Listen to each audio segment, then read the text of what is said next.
झाबुआ जिले में आदिवासी छात्रों का आक्रोश एक बार फिर सड़कों पर नजर आया। मेघनगर के चैनपुरा गांव स्थित एकलव्य आदर्श आवासीय विद्यालय के छात्र अपनी समस्याओं को लेकर पैदल ही कलेक्टर कार्यालय की ओर निकल पड़े। छात्रों की मांग थी कि प्राचार्य को हटाया जाए और परिसर में व्याप्त समस्याओं का समाधान किया जाए।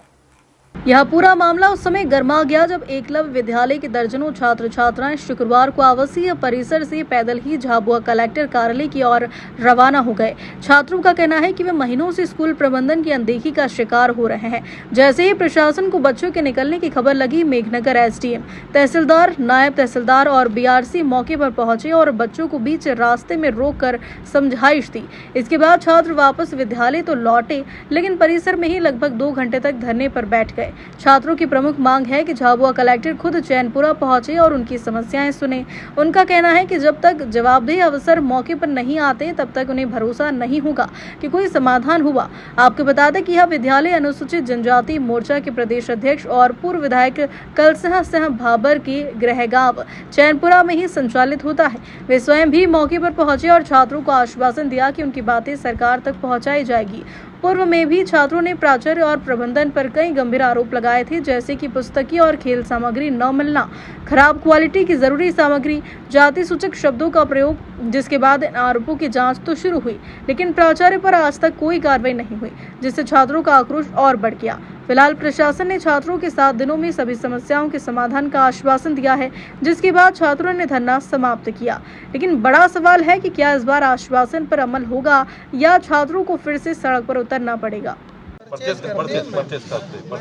हो गया था आज कलेक्टर मैडम के वहाँ आपने पूछ किया है, कलेक्टर कार्यालय जाना चाह रहे थे, क्या मामला है, क्यों गए? हमारा तो यही था मेन उद्देश्य कि जो हमारे माँ बाप के यहाँ फ़ोन लगाया कि बोला कि तुम अगर ऐसे हमारे खिलाफ एफआईआर करेंगे तो तुम्हारे नाम से हम फांसी खा के मर जाएंगे। और हमने आज डेढ़ नहीं 4 किलोमीटर तो चल के गए पैदल कि कलेक्टर ऑफिस मैम के यहाँ तक गए, जाने की कोशिश की, लेकिन एसी मैम और एसडीएम मैम ने हमें मना कर दिया कि वहाँ तक मत जाओ क्योंकि मैम यहाँ आ जाएगी। लेकिन हमारा भी यही उद्देश्य कि आज मैम नहीं आएगी कलेक्टर मैम तो हम यहाँ से उठेंगे नहीं, यही है हमारा कहना। क्यों जाना चाहते थे, क्या बात? मैम वो जाति खिलाफ भी आवाज़ उठाती है, हमारे पे भेदभाव करती है, तो हमें ऐसी मैम चाहिए ही नहीं, प्रिंसिपल मैम नहीं चाहिए हमें। पिछली बार कुछ जो हमें सामान बोले तो सामग्री में तो बहुत कुछ नहीं मिला, बुक्स भी नहीं मिली, ना तो स्पोर्ट का सामान मिला। कहीं खेलने जाते वहाँ भी कुछ मतलब सामने वाले टीम वाले के पास शूज़ रहते, स्पाइक रहते, सब पहन के खेलते, लेकिन हमारे पास ना तो किट मिली ना तो स्पाइक मिले, बस हम एक दूसरे के पहन के खेल लेते। स्कूल की छुट्टी हो गई थी, मैम चले गए थे, फिर आप ही रहे। फिर मैम ने बताया,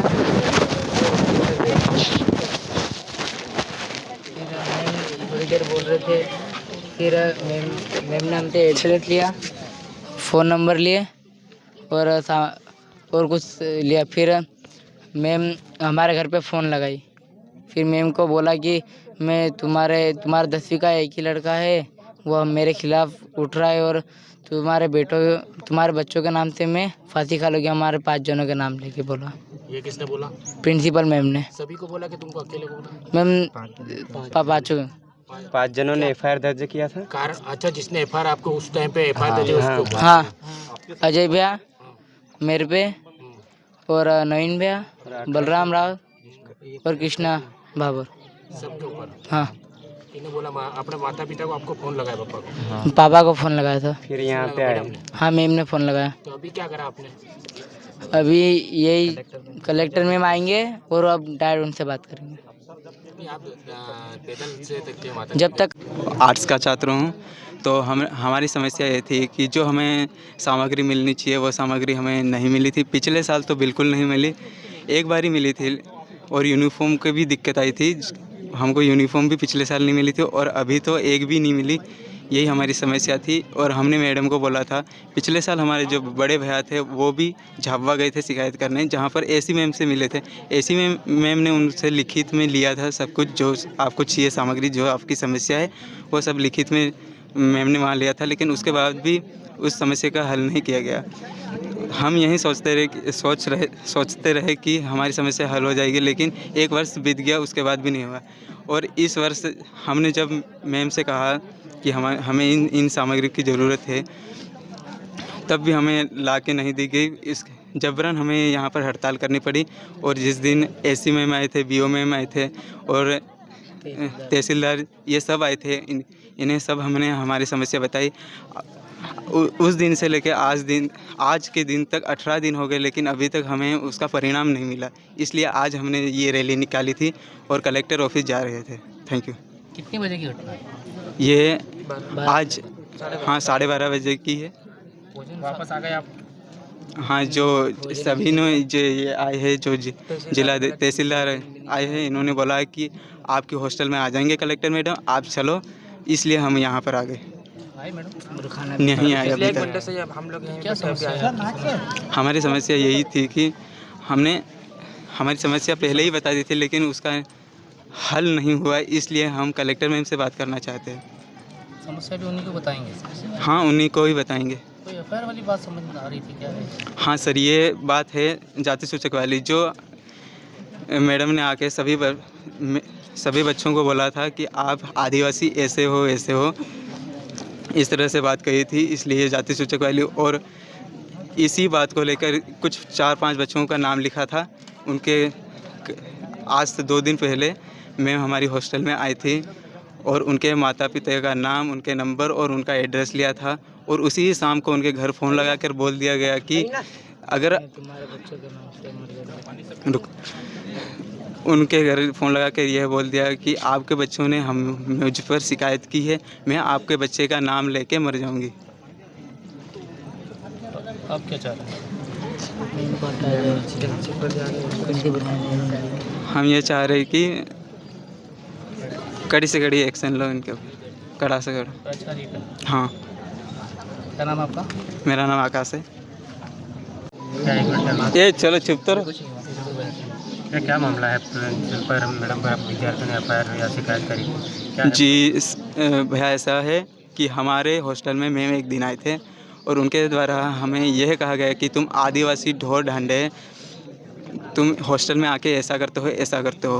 तो ये बात हमने दो को बताई थी ना, 2 तारीख को, 2 सितंबर को यहाँ पर शिकायत की थी। और जो हमारे एसी मैडम आए थे, बीओ मैडम आए थे और तहसीलदार ये सभी आए थे, इनको हमने ये बात बताई थी। उसके बाद उन्होंने बोला कि आपकी समस्या का जल्दी से हल होगा और ये जो जाति सूचक वाला है ये केस चलेगा।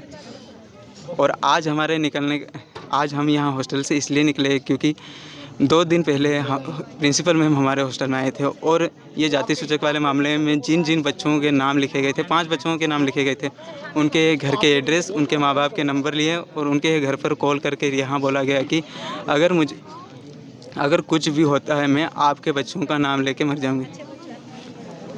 तो फिर कहाँ तक आप लोग पैदल गए थे और क्या हुआ फिर वापस?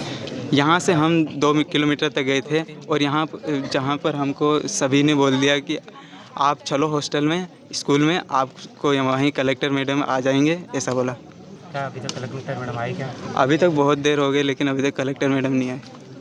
अगर कलेक्टर मैडम नहीं आते तो क्या करोगे आप लोग? हम यहाँ से हिलेंगे नहीं। खाना नहीं जारी रखेंगे हमारी। बताया जा रहा है कि आप लोगों ने सुबह से खाना और पानी कुछ भी नहीं लिया है। बिल्कुल नहीं, सुबह नाश्ता किया था, उसके अलावा पानी तक नहीं पिया।